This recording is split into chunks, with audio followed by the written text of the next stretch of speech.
escrow account ఏమో రేరా ఇండియాలో కూడా ఉంది. RERA and DLD Dubai land department, ఈ రెండు ఏమో గవర్నమెంట్ బాడీస్, గవర్నమెంట్ ఆర్గనైజేషన్. వాళ్ళేమో ఈ మనీని మానిటర్ చేస్తుంది. ఇప్పుడు అక్కడ ఆ మనీ బిల్డర్ తీయొచ్చు, కానీ బిల్స్ చూపెట్టి, లేకపోతే గవర్నమెంట్ దగ్గరే ఉంటది.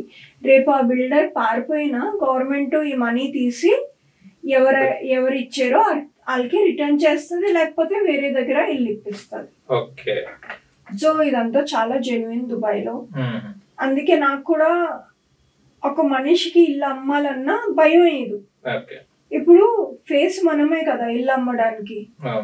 ఇక్కడ ఒక కన్స్ట్రక్షన్ కంపెనీ పేరు తీసుకొని వాళ్ళు ఇల్లు ఒక 3-4 ఇల్లు మన హైదరాబాద్ లోనే అమ్మేసి, ఒక ఇల్లు అమ్మేసి ఒక 3-4 మెంబర్స్ మీద రిజిస్ట్రేషన్ చేస్తారు ఒక ఇల్లుని. సో అలాంటి ఫ్రాడ్స్ దుబాయ్ లో జరగవు. ఇప్పుడు ఇండియాలో అందరు వచ్చి నన్నే పట్టుకుంటారు కదా, నువ్వే అమ్మావు మాకు ఇల్లు, మాకు లాస్ అయింది, నా మీద కేసు పెడతారు, ఎందుకు ఆ రిస్క్ నాకు వద్దు అని నేను. ఇప్పటివరకు దుబాయ్ లో ఎన్ని ఇల్లు సేల్ చేశారు? నేను అరౌండ్ 4 చేశాను. 5th one next month. ఎందుకంటే ఇప్పుడు మొహరం అంటారు, సో అది అయిపోయాక ఉన్నారు 2 ముస్లిం క్లయింట్స్ హైదరాబాద్ నుంచి ఉన్నారు. సో వాళ్ళు 2 ఇద్దరు 2 ఇల్లు తీసుకుంటారు. కాస్ట్ ఎలా ఉంటుంది ఇక్కడికి అక్కడికి? Starting from 1.8 crores. ఇంకా దాని మీద మీ ఇష్టమే. దాంట్లో గూచీ బ్రాండ్ ఉంది, రొబెర్టో కవాలి బ్రాండ్స్, ఈ పెద్ద పెద్ద బ్రాండ్స్ కొలాబ్ చేసి మంచి లగ్జరీ విలాస్ అక్కడ తయారు చేస్తారు. సో అవి 6,000 crores వరకు వెళ్తాయి. ఇప్పుడు మీరు ఎన్ని కోట్లు సంపాదించారు ప్రీతి కౌర్ గారు ఇన్ రియల్ ఎస్టేట్? అది సీక్రెట్, లేకపోతే కిడ్నాప్ చేసేస్తారు. అవును, దుబాయ్ అంటే చాలా అంటే మనకు తెలియని ఏరియా, అండ్ అక్కడ చూస్తే కొంచెం అమ్మాయిలను అబ్యూస్ గా చేస్తారు చెప్తుంటే విన్నాం మనం. మీరు అలాంటి ఇన్సిడెంట్స్ ఏమన్నా ఎదుర్కొన్నారు అక్కడ? నేను ఒక్కసారి ఆఫీస్ నుంచి నాకు లేట్ అయింది అనమాట. మెట్రో దిగేసి వాక్ చేస్తుంటే ఒక బండిలో మనుషులు వచ్చారు, ఫారినర్స్ అనుకుంటాను. వచ్చి హాయ్ వస్తావా, నీ రేట్ ఎంత అని. సో దుబాయ్లో కొంచెం ఇది ఉంది, అంటే అమ్మాయిలు they actually go for money.